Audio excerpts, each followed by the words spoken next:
로마서 3장 1절에서 8절입니다. 교독합니다. 1절 읽겠습니다. 그런즉 유대인의 나음이 무엇이며 할례의 유익이 무엇이냐? 어떤 자들이 믿지 아니하였으면 어찌하리요? 그 믿지 아니함이 하나님의 믿부심을 패하겠느냐?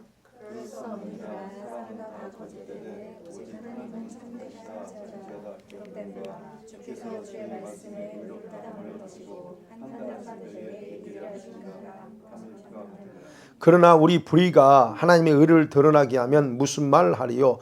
내가 사람이 말하는 대로 말하노니 진노를 내리시는 하나님이 불의하시냐?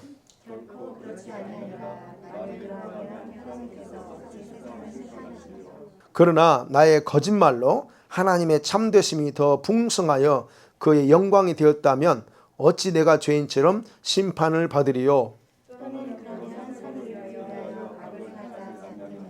어떤 이들이 이렇게 비방하여 우리가 이런 말을 한다고 하니 그들은 정죄받는 것이 마땅하니라. 아멘. 이 말씀이 여러분이 이대로 보면 뭔 말인지 잘 모르실 겁니다. 자, 오늘은 보면 이제 지난주 2장에서 그랬죠. 진짜 유대인이 어떤 사람이냐? 참 유대인이 누굴까 하는 거죠. 할례를 가진 사람, 율법을 가진 사람이 그 사람이 진짜 유대인이냐 하는 거죠. 자, 이런 부분에 대해서 2장에서 바울이 중요한 원리를 정확하게 기록했죠. 마지막 부분에서 참 유대인은 표면적으로 혈통적으로 그런 사람이 유대인이 아니다. 할례를 받았다고 율법을 가졌다고 해서 그과 무관하다는 겁니다. 어떤 사람이 진짜 유대인이에요? 율법대로 말씀대로 행하는 사람, 그리고 내면적으로 성령에서 마음의 할례를 받은 사람, 바로 그런 사람들이 진짜 유대인들이다 라고 말했습니다. 그러니까 예수님이 십자가 이후에 이방인들에도 이제 문이 활짝 열렸다고 그랬죠. 문이 열려서 이제는 율법을 행하는 이방인이라도 그들이 진짜 참 유대인의 반열에 들어올 수 있다라고 말씀하셨습니다. 그러면서 바울은 혈통적인 유대인들이 왜 더 이상 그런 구약에서 말하고 있는 그 기준이죠. 그 기준에 더 이상 그들을 유대인으로 말할 수 없는가에 대해서 또 다른 관점에서 설명하기 시작합니다. 그래서 말하는 거예요. 1절에 보면 그럼 유대인의 나음이 뭐냐? 유대인이라고 하는 혈통적 유대인이 가지고 있는 이점이 뭐냐는 겁니다. 다른 말로 하면 할례 받은 그 가치가 뭐냐는 거예요. 그러면서 이어나가기 시작합니다. 첫 번째 생각합니다. 그러면 유대인이 가진 유익이 있어요. 유대인 그 가진 유익이 뭐냐는 거예요. 바울이 지금 참 유대인에 대한 결론을 이렇게 했죠. 그러면 그 말을 들은 유대인들 입장에서 어떻게 할까요? 유대인들 입장에서는 심각하게 고민할 수밖에 없죠. 아니 내가 유대인인데 더 이상 내가 참 유대인이 아니라고 말한다면 유대인의 입장에서는 심각한 거예요. 그러면 그들이 뭔 생각할까요? 자, 그들이 무엇을 생각할까를 바울이 이미 파악하고서 마치 그들이 무슨 질문을 할 것인가를 다 이미 예상하고 내용을 전개해 나가는 거예요. 그들이 가진 특권은 여러 면에서 많다. 2절에 했죠. 많다. 그런데 바울의 입장에서 그들이 가진 최고의 장점이 뭐냐는 거예요. 이점이 뭐냐? 다른 게 아니라 당연히 하나님의 말씀을 받았다는 거. 할례가 아니고 하나님으로부터 직접 이 하나님 말씀을 위탁받았다는 것. 이게 가장 중요한 이점이다 말하는 거예요. 하나님으로부터 직접 말씀을 들은 민족은 없잖아요. 유대인 외에는. 그죠? 얼마나 그러니까 이게 그들에게 이점이에요. 가장 영광스러운 일 중에 하나예요. 유대인 입장에서는. 자, 그러면 봐요. 그러면 왜 하나님은 그 이스라엘 백성들에게 이 말씀, 기록된 말씀을 그들에게 맡겨주셔 위탁하셨을까 하는 거예요. 도대체 우리 캐네디언, 우리 한국 사람을 택하지 않고 왜 주이시를 택했느냐 하는 거예요. 성경이 분명히 그 이유를 말합니다. 신명기 7장 6절에서 11절을 보면 거기 세 가지가 나와요. 왜 그러느냐. 첫 번째 뭐냐면 그를 그냥 하나님이 그들을 사랑했기 때문에 그렇다고 그래요. 그를 선택하신 이유는 그들을 사랑했기 때문에. 또 하나는 뭐냐면 조상들과 이스라엘의 조상이죠. 아브라함이 조상 아닙니까? 조상들과 그 맹세 있죠. 언약이 있죠. 그 언약을 지키기 위해서 그들을 선택하고 그들에게 줬다는 겁니다. 자기 덕이 아니에요. 조상 덕입니다. 그 다음에 세 번째 뭐라고 하냐면, 자, 그들을 사랑하고 그래서 그들로 하여금 말씀을 지키도록 하기 위해서 그들에게 말씀을 줬고 선택했다 그럽니다. 자, 첫 번째, 두 번째는 괜찮은데 세 번째, 말씀 주긴 줬는데 그냥 준 게 아니라는 거예요. 다른 사람 몰라도 너희들만큼은 이 말씀대로 지키고 살아라고 하는 거예요. 여기가 부담이 되는 거죠.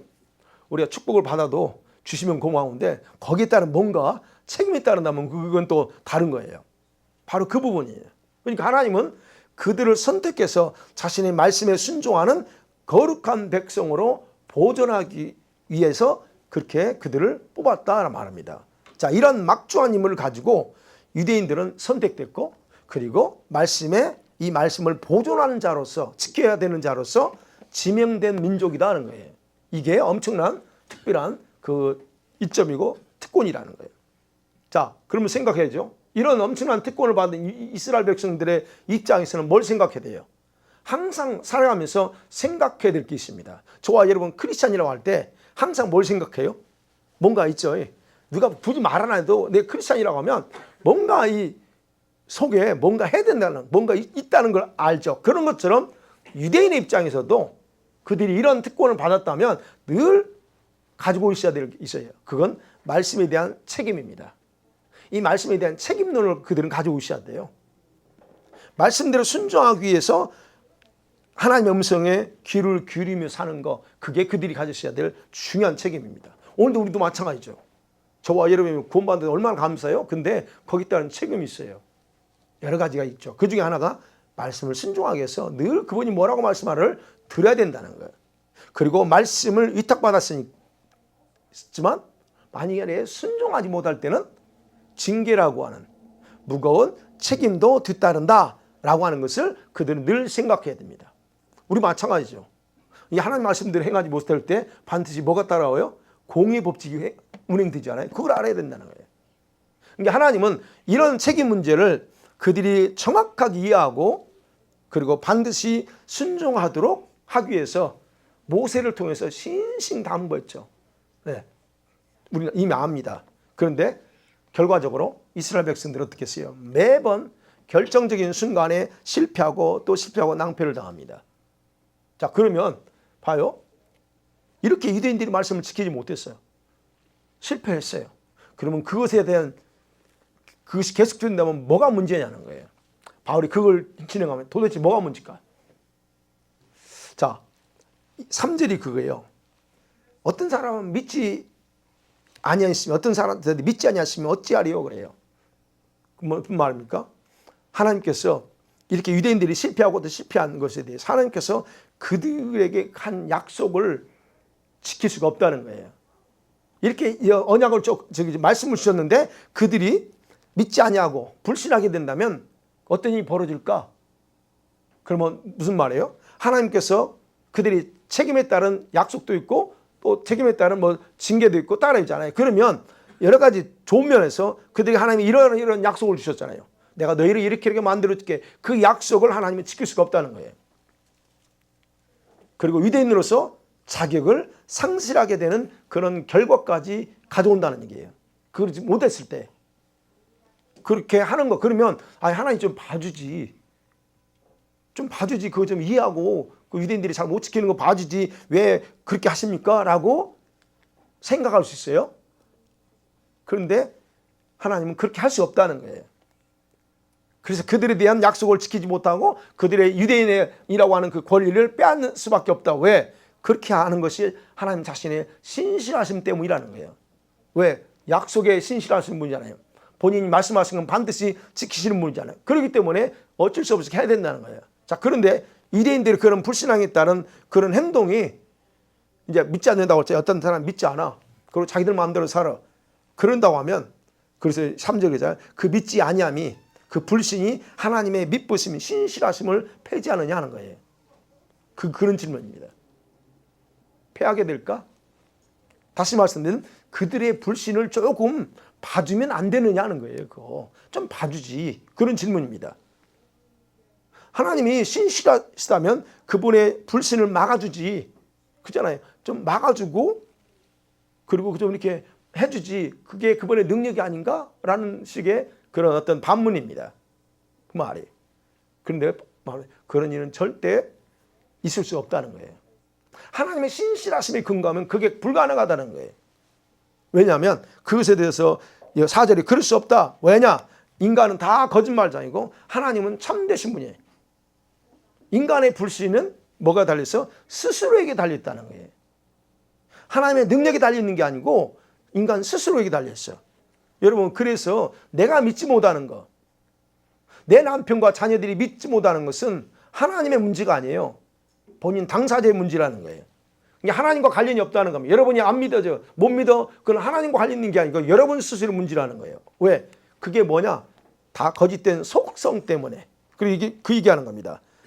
사람은 다 거짓되다는 말이 근본적으로 우리 자신이 우리 거짓말장이라는 거예요. 우리 스스로가. 그 거짓된 속성 때문에 안 믿는 거지 하나님이 안 도와줘서 안 믿는 것이 아니라는 겁니다. 네. 그럼 유대인들이 못 지키잖아요. 그럼 하나님이 능력이 없어서가 아니고 안 도와줘서가 아니고 그들이 그렇게 선택하고 안 믿는다는 그런 결론이에요. 그래서 그런 어떤 유대인의 불신 때문에 하나님의 신실하신 그 행동은 없어지지 않는다. 사라져 끝까지 간다는 거예요. 그게 지금 3절 4절 그 부분입니다. 자, 우리가 그러면 또 하나 더 생각해 볼게요. 4절 이하부터 보면 그러면 거기서 이제 바울이 계속하는 인간의 불의, 인간의 불신 또는 인간의 거짓된 행위 그것과 그럼 하나님의 공의에 무슨 관계냐 이게. 하나님이 심판하시잖아요. 징계하잖아요. 그 부분을 얘기합니다. 자, 하나님의 계획이 아무리 확고한 중에서 유대인들에게 하나님 말씀을 줬고 그리고 또 그 백성 중에서는 그 말씀을 지키지 않을 수도 있고 지키는 사람이 있단 말이에요. 그렇다 오케이. 그럼 그럴지라도 하나님 말씀이 오늘 이제 4절 얘기 보면 하나님 말씀이 의롭다함을 받는 거예요. 그들이 지키지 못해도 지키지 않아도 지키지 않기로 선택해도 하나님의 말씀이 의롭답니다.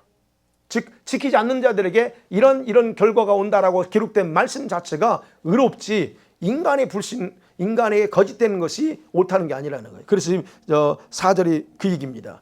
그리고 또 이제 인간의 관점에서 주님이 심판대 앞에서 하나님이 옳으냐 그르냐 나쁘냐를 판결을 받을지라도 하나님은 승리해, 즉 죄라고 판결받지 않고 승리의 판결을 받을 거다라고 하는 게 지금 4절의 그 시편 51편 내용이에요. 주께서 주의 말씀이 의롭다함을 얻고 판단받으실 때 이게 심판 그 재판대에 섰을 때 하나님이 옳으냐 그러냐를 따질 때 하나님은 반드시 옳다라고 판정받을 거라는 얘기입니다. 그럼 생각해 보죠. 아니 바울이 어떻게 이렇게까지 생각하느냐 거예요. 네? 어떻게? 생각해 보세요. 왜 바울이 그렇게까지 생각할까요? 인간이 그렇다는 거예요. 네. 인간이 그런 식으로 가. 사실은. 그래서 얘기하는 겁니다. 여기서 하나님은 그분은 심판대 앞에 설 수가 없어요. 절대 그럴 분이 아니죠. 그런데도 사람은 이제 율법을 지키지 않는 사람들이 그런 식으로 논리를 전개해서 나간다는 얘기예요. 그래서 지금 바울이 그 얘기를 하는 겁니다. 유대인의 그 하나님의 신실하신 유대인들이 하나님의 신실함에 대한 의구심을 제기하면서 가질 수 있는 질문. 그게 이제 5절에서 나옵니다. 만일에 그러면 보자고요. 만일에 우리들이 행한 잘못된 거짓과 불의가 만일에 하나님의 의를 드러낸다면 어떻게 하냐는 거예요. 우리가 죄를 지었어. 그런데 그 죄가 오히려 하나님의 영광을 드러내고 하나님의 의를 드러냈다. 그러면 어떻게 될 거냐는 거예요. 여러분, 인간의 불의, 잘못에 대해서 심판하시는 하나님도 그렇게 되면 불의하신 분이 아닙니까? 라고 결론으로 이렇게 유추하는 거예요. 무슨 말이 이해가 되세요? 네. 어떤 결과요? 내가 행한 죄가 하나님의 의를 드러내. 그렇게 되면 그 불의에 대한 잘못된 것을 심판하실 거예요. 그러면 그 심판하신 하나님도 불의하다는 거예요. 왜? 심판하면 안 되는데 심판했기 때문에. 자신의 영광을 드러냈는데 그것에 대해 심판하면 하나님도 문제죠. 그걸 지금 역으로 유추하면서 유추하는 거예요. 추론하는 거예요. 그러면 여기서 말합니다. 하나님의 의와 신실함은 결코 인간의 불신이나 부정함에 의해서 절대로 좌지우지되지 않는다는 거예요. 그리고 불의를 행한 자들에 대한 하나님의 심판에 대해서 의구심을 품고 있는 자들이 그들 입장에는 그렇게 생각할 수 있어요.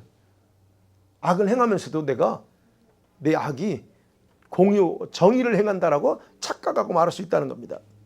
그래서 바울은 그들의 입장에서 이런 질문을 하면서 하는 거예요. 그럼 하나님의 심판이 불의가 아니다.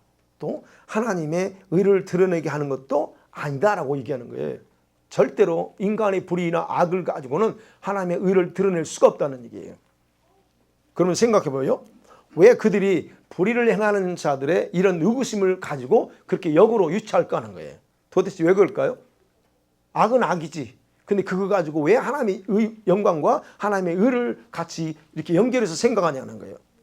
두 가지요. 첫 번째는 뭐냐면 자기들이 행하는 불의, 그리고 말씀을 받아서 당연히 순종했어야 유대인이죠. 했어야 됨에도 불구하고 그렇지 않은 그런 불순종에 대한 변명으로 정당화시키는 의도 때문에 그렇게 질문합니다. 유추합니다.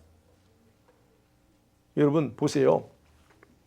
우리가 예수 믿는 저와 여러분이 하나님 말씀에 불순종하잖아요. 하면서도 각각 뭐라고 했어요? 자기 나름대로의 타당한 이유를 다 가지고 있어요. 이래서 못했고 저래서 못했고 다 이유 있습니다. 왜 이유를 가질까요? 변명해야 되니까. 자기 자신을 변호해야 되니까. 그것이 불순종이라는 거 알아. 그것이 거짓이라는 거 알아. 내 양심이 하고 내 영혼이 알아. 그러냐 그것에 대해서 가만히 있지 못해 속여서. 그러니까 그것에 대해서 나는 말로라도 이게 변명을 해야 돼. 그래서 나름대로 다 이유가 있다는 얘기예요.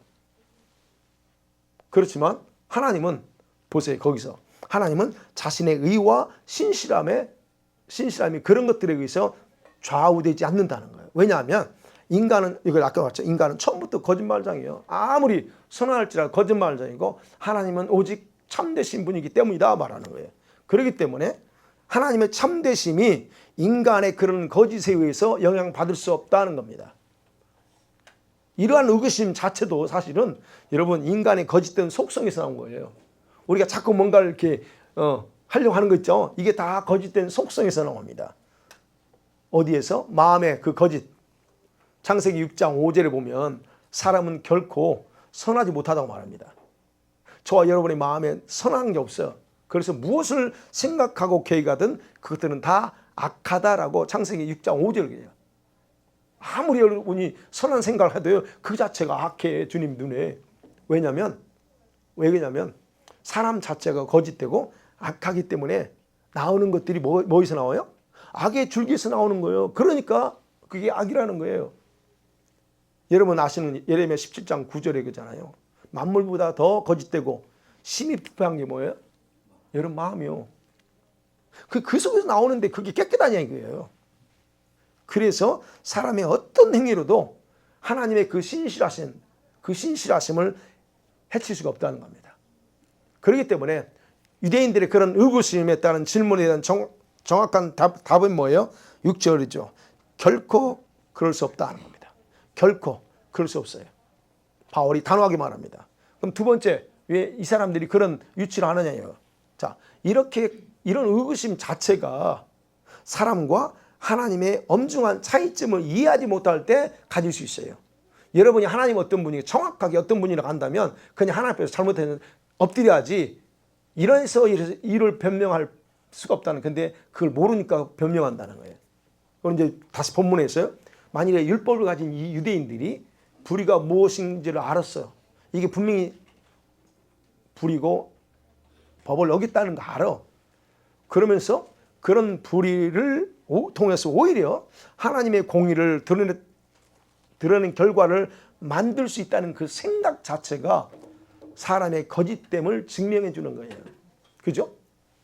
그러면 아까 말씀드린 것처럼 우리 성도들이 행할 수 있는, 우리가 저와 여러분 행하는 불의나 나쁜 것들이 하나님의 일을 드러나게 한다는 생각은 결국 하나님을 너무 모른다는 거예요. 하나님을 믿을 수는 있는데 그분이 어떤 분인가 본인 자체를 모르고 있다는 거예요. 왜 생각을 했어요? 상식적으로 생각을 해. 만일에 그들의 생각이 옳다면 어떤 결과를 가져요? 하나님의 공의는 완전히 무너져 버립니다. 그게 옳다면. 여러분, 하나님의 공의가 무너지면 어떤 일이 생겨요? 하나님은 이 세상에 대한 통치권이나 심판 권세가 없어요. 있을 수 없습니다. 그러니까 이 세상에 존재하는 수많은 신과 별 차이가 없는 신에 불과해요. 그게 문제 심각해져요. 그래서 하나님의 이 세상에 대한 심판 권세는 뭐 때문에 존재하느냐? 하나님의 공의의 속성이에요. 그것 때문에 권세를 가지고 있는 거예요. 근데 이 공의가 무너지면 주님은 사랑할 줄만 알지 인간의 악함, 거짓, 불의에 대해서 전혀 관심 없는 분으로 등장합니다. 그래서 하나님의 사랑만 강조하는 목회자들 있죠. 그런 분들이 문제가 많아요. 사랑. 사랑이 당연히 사랑해야죠. 그런데 공의는 어디 갔어요? 반드시 하나님이 죄를 지면 죄에 대한 대가를 준다, 심판한다는 이걸 강조해야 되는데 그냥 하나님은 늘 좋으신 분이야. 그리고 죄를 져도 회개만 하면 다 용서하셔. 맞아요. 근데 죄를 졌어. 회개했지만 죄의 대가는 어떻게 하려고? 요거를 강조 안 한다는 거예요. 그래서 여러분 성경에 있잖아요. 각 사람 행위대로 갚으신다. 우리가 너무 잘 아는 심은 대로 거두게 한다고 하는 그런 말씀은 이미 아무 효력이 없어요. 그래서 그냥 그 문구 보면 아이고 저 말씀은 막 두려워. 자기 자신을 위협하는 그런 문구 정도에 불과하게 만드는 것이 바로 하나님 공의가 무너지면 그렇다는 거예요. 생각해봐요, 여러분. 여러분 세상에 하나님의 공의가 무너진다면 어떤 일이 벌어질까? 세상 무법천지가 됩니다. 무법천지. 그런 세상에 대한 판단 기준은 있을 수가 없기 때문에 이거 옳고 그름의 판단 기준이 없기 때문에 강한 자가 무력을 행하거나 집단적으로 폭력을 가하면서 그들의 행동은 정당성을 가지게 돼요. 내가 이렇게 할 수밖에 없는 거. 정당성 가지는 거예요, 그거. 그것은 세상이 아니라 지옥이 되는 거예요. 그게 지옥이에요. 노아 심판 전에 바로 이 상태였어요. 노아 심판 전에 무법천지였습니다. 공의가 다 무너져 버렸어요. 그래서 주님이 한번 다 뒤집어 버린 거예요. 그러니까 주님이 하나님의 공의가 없고 하나님의 심판을 행하지 않았다면 이 인류는 벌써 진짜 망했을 거예요. 그렇다는 겁니다. 그만큼 그래서 하나님의 공의를 중요하게 생각해야 됩니다. 자, 그러면서 동시에 이것이 허용된다 할 경우에 우리 성도들 사이에 어떤 일이 벌어질까요? 우리 안에서 벌어질 게 많습니다. 문제가 뭐냐요? 여기서 멈추지 않아요. 그러면 진짜 신앙생활은 자유로워. 성도들의 거짓인 난무할 것이고 불의를 정당하기 위해서 교묘함이 펼쳐질 겁니다. 여러분 안에서 우리 내면의 그 간사함과 교묘함 있잖아요. 그것은 더 극대화될 거예요. 인간의 교묘함이 어떻게 표현되는가 7절에 이미 나왔습니다. 7절 같이 볼게요. 7절 시작. 그러나 나의 거짓말로 하나님의 참되심이 풍성하여 그 영광이 있다면 내가 죄인처럼 심판을 받으리요. 교묘함이 여기 나옵니다. 이거에 풀을 말씀에 내가 거짓말했어. 근데 내 거짓말이 하나님의 참되심을 더 풍성하게 매니페스팅 해서 하나님의 영광이 되어서 돌아간다면 나는 그것을 위해서 거짓말, 불의를 행하는 내 권리야. 왜? 하나님의 영광을 위한 거니까. 그리고 그러한 거짓된 행동들 때문에 죄인으로서 그래서 말하는 죄인으로서 심판받아야 돼요? 이게 하는 겁니다. 지금 어찌 내가 죄인처럼 심판받을 수 있냐 이거예요. 맞죠? 내가 거짓말하고 악을 행하면 왜 나를 심판해요? 하나님 심판하지 말아야지. 그래서 내가 하나님의 영광을 목적으로 어떤 거짓말을 해도 나는 결코 죄인이라고 판단해서는 않는다라고 하는 게 지금 7절이 그 얘기예요. 자, 생각해보면 그러면 왜 우리 인간이 이렇게 교묘하고 간사할까요? 이렇게까지 자신에 대해서 생각할 수 있느냐는 거예요. 생각할 수 있어요. 그렇게 되면 하나님 불의하신 분이니까 유추가 가능하죠. 그러면 뭐예요? 비록 거짓이었지만 그게 주님이 받으신 영광이 되도록 하는 것이기 때문에 내 입장에서 얼마든지 가능하다는 거예요. 그게 바로 이런 논리 속에 교묘한 인간의 교묘함이 이게 있다는 거야. 하나님도 거짓을 동조하고 그러면서 거짓된 신으로 하락시키는 거야 이게. 그래 절대로 거짓 악 이꼴 하나님의 영광 가능하냐? 이 관계는 절대로 성립하지 않습니다. 되는 게 아니에요. 자 그렇게 되면 아까 얘기했죠. 하나님의 영광이라는 명목으로 교회에서 온갖 악을 권장해야 돼요. 여러분 많이 가서 악을 저지르세요. 권장해야 됩니다. 이게 맞는다면. 이런 또 종교가 있죠 세상에. 중동의 어떤 종교와 똑같아요. 그렇게 되면. 그렇게 돼요. 우리 교회에서 이걸 용납한다면. 그래서 이런 논리가 인정된다면 그러면서 다음 이론이 나오는 거예요. 어떤 이론이 나와요? 8절 같이 볼게요. 시작. 또는 그러면 선을 이루기 위하여 악을 행하자 하지 않겠느냐. 어떤 이들이 이렇게 비방하며 우리가 이런 말을 한다고 하니 그들은 그 얘기라는 거예요. 그래서 자 우리들이 하나님의 영광을 위해서 누군가에게는 선이 되는 것이 있죠. 누군가에게는 선이 되는 일이 생기도록 악을 행하지 않은 거. 이게 그 얘기입니다. 지금 8절이. 정직하고 진실하게 살지 않아도 잘 돼. 그러니까 악을 행한다고 별일 있겠어? 이거죠. 오히려 그런 악을 통해서 선한 일이 생길 수 있다면 더 악을 행해야지. 이렇게 나오는 거예요. 자, 이 모든 생각들을 누가 하느냐는 거예요.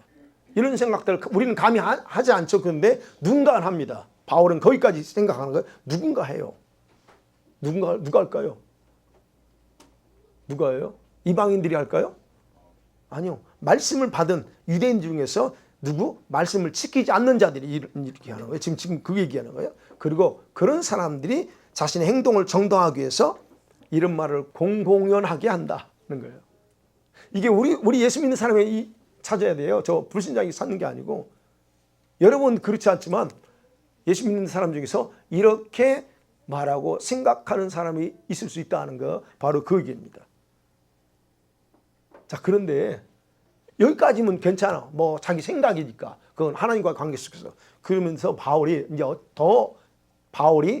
더 나가는 게 뭐냐면 바울은 유대인들의 그런 행동 때문에 자기들이 비난받고 있다라고 얘기하는 거예요. 몇몇 사람이 그런지 모르지만 어떤 유대인들 말씀을 지키지 않으면서 이렇게 자기 행동을 정당화하면서 살아가는 자들 때문에 바로 유대인들이 비난받고 있다는 거예요. 율법을 가진 우리 유대인들이 비난받는다. 말씀을 지키지 않는 것은 본인 자유죠. 그죠? 자유입니다. 하지만 그들을 옆에서 지켜보는 이방인들은 그들을 이해할 수, 고개 흔드는 거죠. 저도 내가 이해가 안 돼. 왜 교회 다니는 저거? 에? 어떻게 선을 누리기 위해서 악을 행할 수가 있어? 라고 비방한다는 얘기예요. 이게 그 얘기입니다. 바울이 들었어. 그래서 그런 말하죠. 악을 행한다 하지 않겠느냐. 그러니까 어떤 이들이 이렇게 비방해요. 이방인들이 그렇게 비방하는 거예요.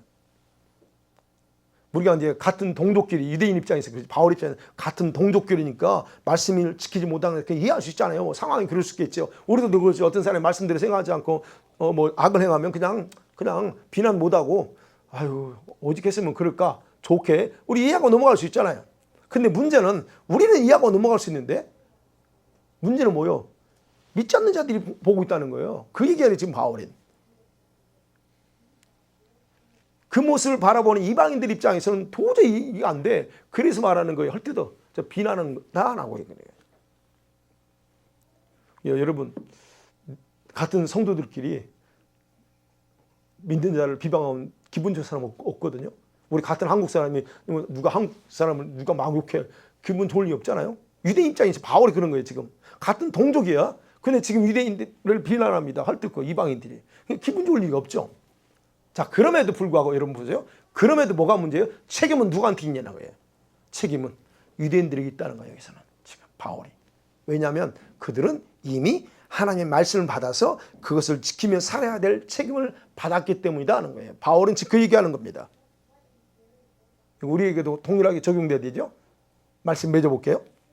바울은 지금까지 말씀을 받았지만 그것을 지키지 않고 특권만을 강조하는 특별히 유대인들이 내세우는 수 있는 잘못된 논리, 의구심을 짚어가면서 하나님의 심판은 정당하다는 걸 주장하는 거거든요. 지금 이제 1장, 2장에서 계속 하나님의 심판, 진노 얘기하면서 3장에서도 그것에 대해서 논리적으로 정당성을 얘기합니다. 하나님의 심판은 옳다 하는 거예요. 그래서 이런 사람들에 대해서 하나님은 먼저 유대인들을 심판한다고 그랬죠. 먼저 심판합니다. 그런데 바울은 그런 유대인들을 보고서 비방하는 이방인들도 공정하게 심판을 받는 것이 당연하다 얘기하는 거예요. 그래서 8절 마지막 부분이 그랬잖아요. 우리가 이런 말을 한다고 하니 그들은 정죄받는 것이 마땅하다 말합니다.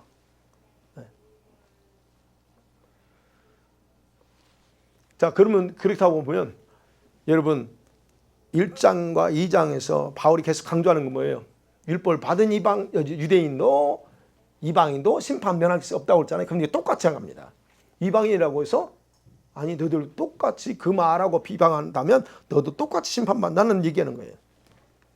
아무 피할 수가 없다는 거예요. 왜 예외는 있어요. 어떤 사람이 심판을 면해요? 말씀을 듣고 행하는 사람들 외에는 그들은 나머지는 다 심판을 면할 수 없다는 겁니다. 유대인의 불의는 하나님의 공의를 파괴할 수 없어요. 아무리 불의를 하였더라도 오히려 그 공의를 집행시키는데 더 부추기는 거예요. 저와 여러분이 똑같습니다.